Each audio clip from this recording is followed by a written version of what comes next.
बिस्मिल्लाहिर्रहमानिर्रहीम। अस्सलाम वालेकुम नादरीन, आप यूट्यूब चैनल देख रहे हैं। मैं इमरान खान हूँ। कुछ खबरें आपके साथ शेयर करते हैं, लेकिन सबसे पहले जो कमिश्नर था, मैंने इसके बारे में आपसे अर्ज़ किया था, एक कमिश्नर कोई चांद चढ़ाएगा और वो ऐसा ही लगता है कि हर रोज़ एक नई चीज़ आ जाती है।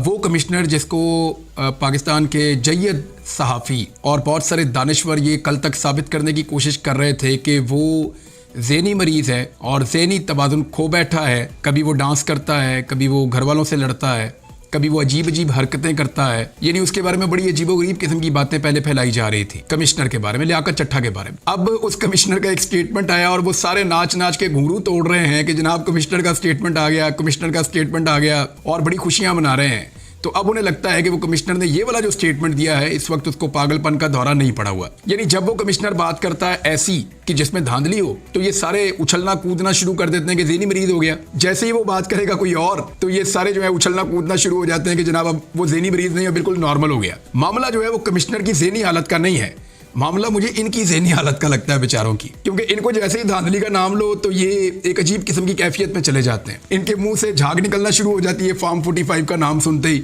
और अजीबोगरीब इनकी सूरत हाल हो जाती है बेचारों की।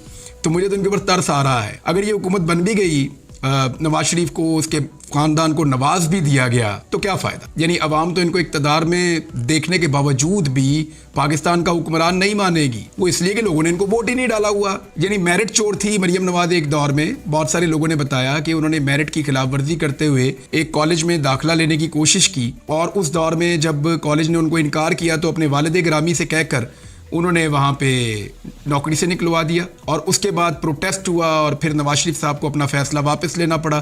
तो उस दौर में मेरिट की खिलाफ वर्जी की जाती थी, मेरिट की चोरी की जाती थी। अब मैंडेट की चोरी की जाती है। चोरी की एक रवायत जो है वो अब तक कायम है, और कभी मैंडेट चोरी, कभी मेरिट चोरी, और अब देखते हैं कि इसके बाद और क्या चोरी होता है।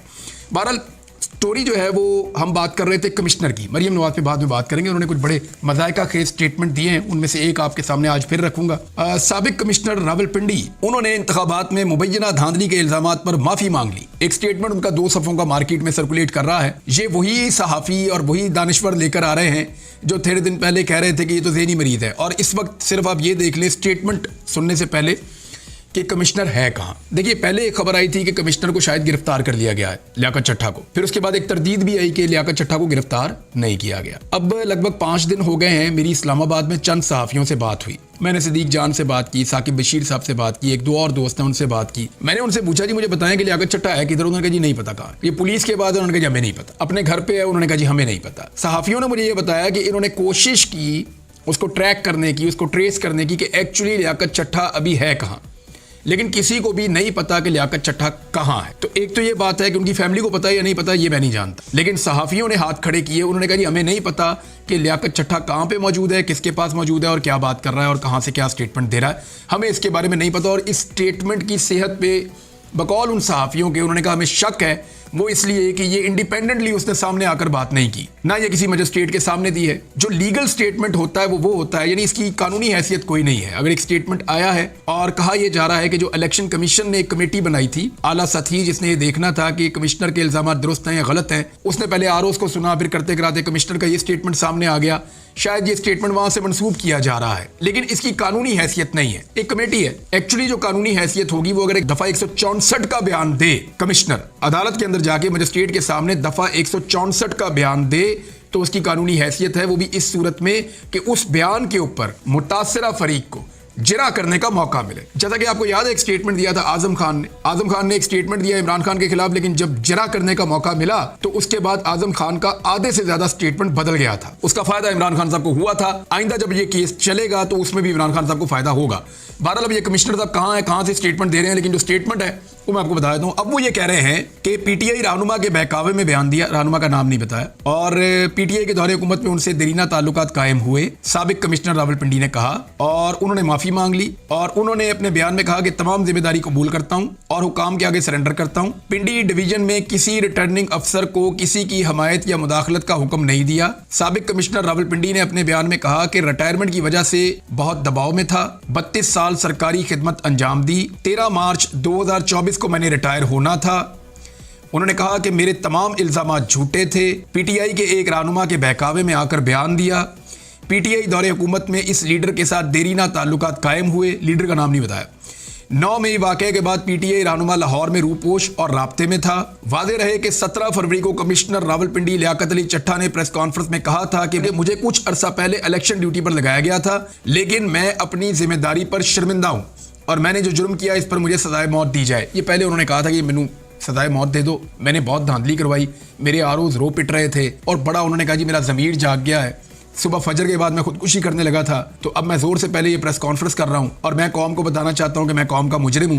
13 सीटों के ऊपर मैंने धांधली करके 70-70 हज़ार वोट मैंने इधर से उधर कर दिए और जो 70-70 हज़ार की लीड थी उसको मैंने शिकस्त के अंदर बदला और मैंने बड़ी ज्यादती की है। अब वो ये कहते हैं जनाब कि मैंने ये पीटीआई के एक रहनुमा है, उनसे मेरा राब्ता था, उनके दबाव में आके मैंने ये स्टेटमेंट दिया। अगर पीटीआई के रहनुमा के दबाव में थे तो कमिश्नर साहब को ये 13 सीटें नून लीग के बजाय पीटीआई को जितानी चाहिए थी। मेरा तो एक सादा सा सवाल है, कॉमन सेंस की बात, मैं कोई इतना रॉकेट साइंस में नहीं जा रहा, मैं तो कॉमन सेंस की बात कर रहा हूँ कि अगर कमिश्नर साहब पाकिस्तान तहरीक इंसाफ के रहनुमा के दबाव में थे तो ये अच्छे दबाव में थे कि इन्होंने 13 सीटें पीटीआई को हरवा दी। ये कैसा इखलाकी दबाव था और ये कैसा उनके साथ इनका लिंक था जिसके बाद इन्होंने 13 सीटें अपने पूरे डिवीजन के अंदर एक भी सीट नहीं जीतने दी पाकिस्तान तहरीक इंसाफ को। और तहरीक इंसाफ वहां पे बार बार कह रही है फार्म 45 फार्म 45 फार्म 45 फार्म 45 के नाम से चिढ़ गए हैं। अब पीएमएलएन जो है उनके पास भी अपने फार्म 45 है, वो भी सामने लाने के लिए तैयार नहीं है। कुछ इतलात के मुताबिक फार्म 45 शायद रीराइट हो रहे हैं, दोबारा से बनाए जा रहे हैं। लेट्स सी जो भी होगा पाकिस्तान में जिसकी भी हुकूमत बनेगी, ये मुल्क तो इंशाल्लाह आगे चलता रहेगा, लेकिन बहुत सारी चीजें मजीद खुलकर सामने आ जाएंगी, एक्सपोज हो जाएंगी। अब जो दिमागी मरीज था वो जनाब वक्ती तौर पे दुरुस्त हो गया जब तक कि वो दोबारा कोई और स्टेटमेंट इधर उधर नहीं दे देता। अगर खुदा ना खास्ता दोबारा इसी कमिश्नर ने कह दिया कि जनाब मैं अपने पुराने वाले मौके पे कायम हूँ, तो फिर इसको समझा जाएगा ऑटो के ऊपर कि जनाब ये दोबारा इसको ज़हनी मर्ज का दौरा पड़ा है और दोबारा वो ज़हनी मरीज बन गया है। लेकिन फिलहाल उसकी ज़हनी हालत दुरुस्त है और उसका सर्टिफिकेट उन तमाम हमारे दानिश्वरों ने जारी कर दिया है जिन्होंने इससे पहले उसकी ज़हनी हालत खराब होने का सर्टिफिकेट जारी किया था। एक मामला जो सेहत कार्ड के ऊपर मरियम नवाज साहिबा का, अब वो ये क्लेम कर रही हैं कि सेहत कार्ड मेरे वालिद ग्रामी ने इसको लॉन्च किया था और मैंने इसके ऊपर ज़ाती तौर पर बड़ा काम किया था। जी हमने जो पहली दफ़ा अपने सहाफ़ती करियर में सेहत कार्ड का नाम सुना ना, वो इमरान खान के दौर में सुना, इंसाफ सेहत कार्ड। और फिर हमें उन्हीं के दौर में ये पता करने का मौका मिला कि ये एक्चुअली होगा क्या, इसका आइडिया क्या है। फिर हमने उन्हीं के दौर में इसके ऊपर काम होता हुआ देखा। फिर उन्हीं के दौर में हमने देखा कि सारे लोगों को सेहत कार्ड मिल रहा है। उस दौर में जो पीएमएलएन और पीपल्स पार्टी के लोग थे ये इसके ऊपर तनकीद करते थे। पाकिस्तान पीपल्स पार्टी ने, क्योंकि इनकी सूबे में हुकूमत थी सिंध में, इन्होंने सेहत कार्ड को वहां पे राइज ही नहीं होने दिया, सेहत कार्ड को राइज ही नहीं होने दिया इन्होंने सिंध के अंदर पाकिस्तान पीपल्स पार्टी ने। तो वो तो इसको कभी क्लेम कर ही नहीं सकते। जहां तक बात है पीएमएलएन की, तो ये कहा करते थे बड़ा खुलकर कि ये पैसे का ज़िया है और ये आइडिया ठीक नहीं है। लेकिन उसके बाद जब इमरान खान साहब ने इसको बड़ी कामयाबी के साथ आगे बढ़ाया और लोगों को फायदा हुआ और उनको उससे पॉलिटिकल फायदा भी हुआ इमरान खान साहब को, तो फिर पीएमएलएन ने जब उनको हुकूमत मिली और इमरान खान साहब की हुकूमत खत्म हुई, पीडीएम की हुकूमत आई, तो मरियम नवाज ने सेहत कार्ड के बारे में अपने चचा जान शहबाज शरीफ साहब से क्या कहा, जरा ये सुनिए। के पास खाते नहीं है कुछ और वो तो कर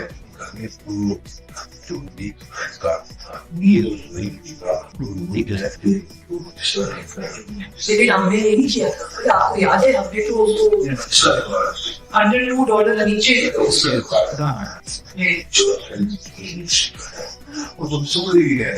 ये आपने सुना कि मरियम नवाज जो आने वाले दिनों में शायद वज़ीर आला पंजाब बन जाएंगी, इन्होंने अपने चचा से सेहत कार्ड के बारे में क्या फरमाया था। तो सेहत कार्ड से इनकी ये दुश्मनी थी। अब उसी एक मंसूबे को, क्योंकि देखें लोगों ने बहुत धुलाई की इलेक्शन में, बहुत ज्यादा पीएमएलएन को इतनी फेंटी लगी है कि शायद कई दहाइयों के बाद उनकी ये दुर्गत बनी है। यानी ऐसी दुर्गत तो उनकी परवेज मुशर्रफ के दौर में जो इलेक्शन हुआ उसमें भी नहीं बनी थी। इस मरतबा तो बदतरीन धांधली के बावजूद अभी भी वो दूसरे नंबर की पोलिटिकल पार्टी बन पाए हैं। जितनी धांधली पीएमएलएन के लिए की गई है ना, इससे आधी धांधली अगर इमरान खान के लिए 2018 में की जाती तो 2/3 अक्सरियत होती इमरान खान के पास। यानी उसको जो लोग कंपेयर करते हैं ना 2018 को और 2024 को, वो एक्चुअली एक बदयांती कर रहे होते हैं। 2018 में, 2013 में, 2008 में, 2002 में और 97 में, या जो पहले होता रहा ना, वो एक छोटा मोटा एक कुशन होता था जो एस्टेब्लिशमेंट प्रोवाइड कर देती थी किसी पॉलिटिकल पार्टी को। लेकिन इस दफा जो धांधली पीएमएलएन के लिए हुई है वो तो तबाही फिर गई है। कमाल किस्म की धांधली हुई है जिसके तमाम रिकॉर्ड टूट गए हैं। बहरहाल पीएमएलएन की हुकूमत बनाई जा रही है। अब वही मंसूबे जिनको पहले ये गाली देते थे, उसके साथ बदतमीजी करते थे, उसको बंद करने के लिए जोर लगाते थे, आज इमरान खान के उन्हीं मंसूबों को ओन करना इनकी मजबूरी बनती जा रही है। अच्छा, कौन कौन से मंसूबे हैं इमरान खान साहब की हुकूमत के जो अब पीएमएलएन उनके ऊपर अपनी तख्तियां लगाना चाहती है? हम वो सारे मंसूबे आपके सामने एक एक करके लाते रहेंगे आने वाले दिनों में, ताकि ज़रा क्लैरिटी रहे चीज़ों के अंदर, वो आपको हम बताते रहेंगे। इमरान खान साहब की पार्टी ने दोबारा से इंट्रा पार्टी इलेक्शन करवाने का फैसला कर लिया है। 3 मार्च को इंट्रा पार्टी इलेक्शन करवाए जाएंगे और मेरे ख्याल में कादी फायद ईसा साहब को दावत देनी चाहिए पाकिस्तान तहरीक इंसाफ को, बाकायदा इलेक्शन कमीशन को और तमाम उन लोगों को, अकबर एस बाबर को ज़रूर कागजात जमा करवाने का मौका देना चाहिए ताकि वो इलेक्शन लड़के पाकिस्तान तहरीक इंसाफ के अंदर अपनी औकात देख लें और प्रॉपर इलेक्शन करवा के फिर 2-3 दफ़ा पूछ लेना चाहिए सबसे कि जनाब आप मुतमईन हैं, हम दोबारा करवा लें, और एक दफ़ा इलेक्शन करवा के अपनी जो पार्टी है उसकी लीडरशिप की अनाउंसमेंट करवा के फिर वापस अपना सिंबल लें इलेक्शन कमीशन ऑफ पाकिस्तान से, ताकि जो ज़िमनी इंतखाबात हों या इसके बाद जो भी इंतखाबात हों उसमें पाकिस्तान तहरीक इंसाफ अपने इंतखाबी निशान बल्ले के ऊपर इलेक्शन लड़ सके। मखसूस नशस्तों के ऊपर अभी जब मैं वीलॉग रिकॉर्ड कर रहा हूँ तो अभी तक तो फैसला कोई नहीं आया। हो सकता है कि थोड़ी देर में फैसला आ जाए या सुबह तक फैसला आ जाए, तो पता चल जाएगा कि पाकिस्तान तहरीक इंसाफ की मखसूस नशस्तों के हवाले से इलेक्शन कमीशन ऑफ पाकिस्तान ने क्या फ़ैसला किया है। इससे पहले मैंने आपको एक फ़ैक्ट बताया था और वो बड़ा क्लियर फैक्ट मौजूद है, जिसमें मैंने आपसे अर्ज़ किया था कि इसकी मिसाल मौजूद है। बलूचिस्तान अवामी पार्टी का खैबर पख्तूनख्वा में कोई वजूद नहीं था। खैबर पख्तूनख्वा थे 3 आज़ाद उम्मीदवार MPA बने थे फाटा से 2019 में, और उन 3 आज़ाद उम्मीदवारों ने बलूचिस्तान अवामी पार्टी में शमूलियत की थी।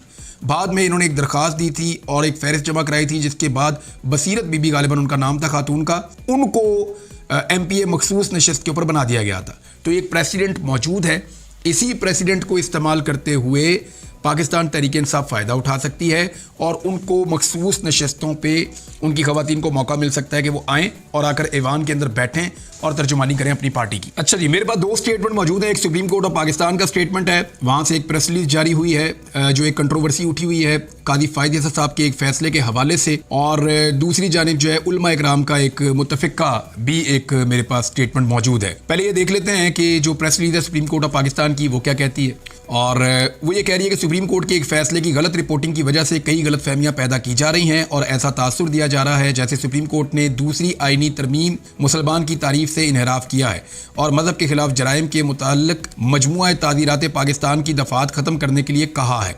ये तासुर बिल्कुल गलत है। अच्छा, फिर उन्होंने मुकदमे का जिक्र किया कि फ़लाँ मुकदमे में सुप्रीम कोर्ट ने यह करार दिया था कि इस मुकदमे की FIR में मज़कूर इल्ज़ामात को जूं का तूं दुरुस्त तस्लीम भी किया जाए तो इन पर इन दफ़ात का इतलाक़ नहीं होता, बल्कि फ़ौजदारी तरमीमी एक्ट 1932 की दफ़ा 5 का इतलाक़ होता है, जिसके तहत ममनुआ कुतब की नशर व अशात पर ज़्यादा से ज़्यादा 6 माह की कैद की सज़ा दी जा सकती है। चूँकि दरख्वास्त गुजार मुलजिम पहले ही कैद में 1 साल से ज़ायद का अरसा गुजार चुका था, इसलिए इस्लामी अहकाम, आइनी दफ़ात और कानून इंसाफ के तकाज़ों को मलहूज़ रखते हुए सुप्रीम कोर्ट ने दरख्वास्त गुजार मुलजिम की ज़मानत पर रिहाई का हुक्म दिया है। अफसोस की बात यह है कि ऐसे मुकदमात में जज्बात मुश्तइल हो जाते हैं और इस्लामी अहकाम भुला दिए जाते हैं।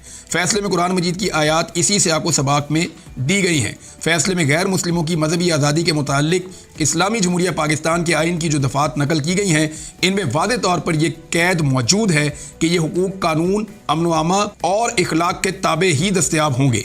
आइन की दफ़ा 20 का तर्जुमा यहाँ पेश किया जाता है, कानून, अमन अमा और इखलाक के ताबे।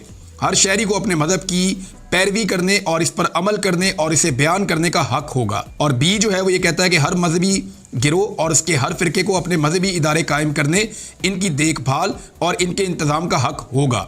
इसी नौयत के एक मुकदमे में सुप्रीम कोर्ट का 5 रुकनी बेंच इस मौजू पर पहले ही तफसीली फ़ैसला दे चुका है। अच्छा, ज़हीरुद्दीन बनाम रियासत 1993 का इसमें हवाला दिया गया है, जिससे मौजूदा फ़ैसले में कोई इनहराफ नहीं किया गया। ये तफसीली सारी बात करते हुए तो सुप्रीम कोर्ट ऑफ पाकिस्तान ने कहा कि ये कन्फ्यूजन फैलाया जा रहा है, या उन्होंने कहा कि इसको मिस रिपोर्ट किया गया है, और इसमें वो कह रहे हैं कि अहले इल्म की जिम्मेदारी है कि इस सारे मामले को जो है वो इसमें कोई गलती हुई है तो इसकी तस्हीह करें, और इसके लिए आइनी और कानूनी रास्ते मौजूद हैं। चीफ जस्टिस और सुप्रीम कोर्ट ने किसी को नज़रसानी रिव्यू से ना पहले रोका और ना अब रोकेंगे। मेरे ख्याल में हल भी इसका ये है, ये मामला जो है वो जाना चाहिए रिव्यू के अंदर, क्योंकि उलमा इकराम का इस पे मौक़िफ़ थोड़ा सा मुख्तलिफ है। उलमा इकराम क्या कह रहे हैं, ये मेरे पास से एक बड़ी डिटेल उनकी भी एक स्टेटमेंट है, और इसमें 500 मुफ्तियान इकराम हैं, उनका शरई इलामिया है जो मैं आपके सामने रख रहा हूँ। उसमें ज़्यादा मैं डिटेल में नहीं जाता, मजहबी मामला है, लेकिन मैं ये बताता हूँ कि कादी फायद ईसा और मुसर्रत हिलाली का फैसला कुरान व हदीस और आईने पाकिस्तान के खिलाफ है, इसे मुस्तरद करते हैं। ये तंजीमात अहले सुन्नत से वाबस्ता 500 मुफ्तियान इकराम का शरई एलामिया है। और इसके बाद उन्होंने कुरान पाक का हवाला भी बीच में लिखा है, और बहुत सारे उलमा इकराम के और मुफ्तियान के इसके अंदर नाम भी लिखे हैं। तो ये बड़ा डिटेल किस्म का एक उनका स्टेटमेंट आया, एक एलामिया आया उलमा इकराम की जानिब से।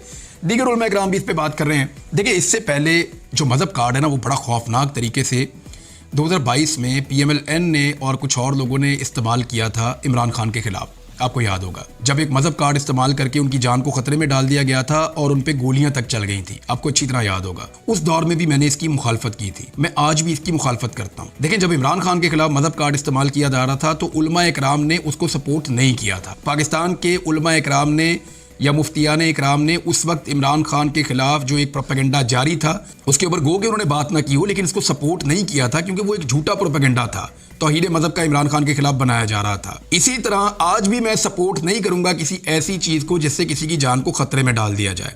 मेरे ख्याल में पाकिस्तान के पास बेहतरीन फोरम मौजूद है, इस्लामी नज़रियाती कौंसिल का, उलमा इकराम मौजूद है और रिव्यू की एक ऑप्शन मौजूद है। सुप्रीम कोर्ट ऑफ पाकिस्तान के अंदर अभी पंजाब हुकूमत ने फैसला किया कि अगर देखें कुछ भी ना होता तो पंजाब हुकूमत ये फैसला ना करती। पंजाब हुकूमत ने भी फैसला किया कि रिव्यू में जाएंगे। तो पंजाब हुकूमत जब रिव्यू में जाएगी तो उलमा इकराम को सबको, कादी साहब को चाहिए बुलाएं और बुलाकर उनकी राय सुने। हो सकता है वो एक जज हैं लेकिन उनका दीन के मामले में नॉलेज उलमा इकराम से नाकिस हो सकता है। तो इस्लामी नज़रियाती कौंसिल से रहनुमाई भी ली जा सकती है। तो इस मसले को जितनी जल्दी हल करें उतना बेहतर है। पाकिस्तान में पहले ही बहुत सारे मसाइल हैं और ये एक मजहबी और हसास नौइयत का मामला है। अब तक के लिए इतना ही। अपना ख्याल रखिएगा, अपने चैनल का भी। अल्लाह हाफ़िज़।